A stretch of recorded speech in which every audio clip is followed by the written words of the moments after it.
ইসরায়েলের প্রধানমন্ত্রী বেনিয়ামিন নেতানিয়াহুর একটি সাক্ষাৎকারের ভিডিও হুহু করে ছড়িয়ে পড়ছে সামাজিক যোগাযোগ মাধ্যমে। ভিডিওতে দেখা যায় নেতানিয়াহু দ্ব্যর্থহীন কণ্ঠে হুঁশিয়ারি দিচ্ছেন, ইরান ও পাকিস্তান ইসলামী মিলিটারিংসের মাধ্যমে পুরো অঞ্চলে অস্থিরতা ছড়াচ্ছে। তার ভাষায় এই দুটি দেশই ইসরায়েলের ভবিষ্যৎ টার্গেট হতে পারে। The first is called Iran, the second is called Pakistan.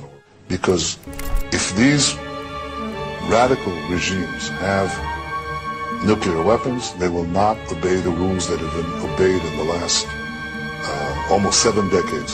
তার এই বক্তব্য এখন ঘিরে ধরেছে এক ভয়ঙ্কর সম্ভাবনার ইঙ্গিত। নেতানিয়াহু আরও বলেন, পাকিস্তানের এখনই সিদ্ধান্ত নেওয়া উচিত তারা কি ইরানের পাশে দাঁড়াবে নাকি নিজেদের জন্য একটি নতুন কৌশলগত পথ বেছে নেবে।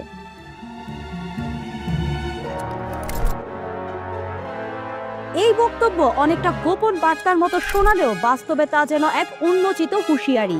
ভিডিওটি ইতিমধ্যে লাখবার দেখা হয়েছে ফেসবুকে। বিশেষ করে মুসলিম বিশ্বের মধ্যে ভিডিওটি ঘুরে বেড়াচ্ছে ভয় ও উৎকণ্ঠা ছড়িয়ে।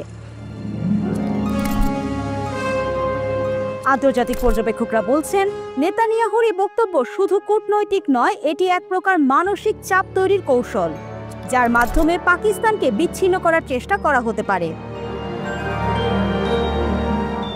বিশ্লেষকদের মতে এই মুহূর্তে পাকিস্তান একটি ক্রসরোডে দাঁড়িয়ে। তারা যদি ইরানের পাশে থাকে তবে হয়তো পরিণত হতে পারে পরবর্তী সংঘাতের অংশীদারে। অন্যদিকে ইসরায়েলের সঙ্গে পরোক্ষভাবে অবস্থান নিলে মুসলিম বিশ্বে তৈরি হতে পারে বিভাজন।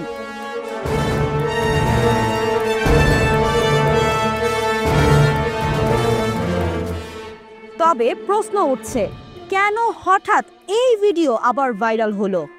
কে বা কারা এটি প্রচার করছে এমন সময়ে, যখন ইরান ইসরায়েলের যুদ্ধ বাস্তবতায় রূপ নিচ্ছে?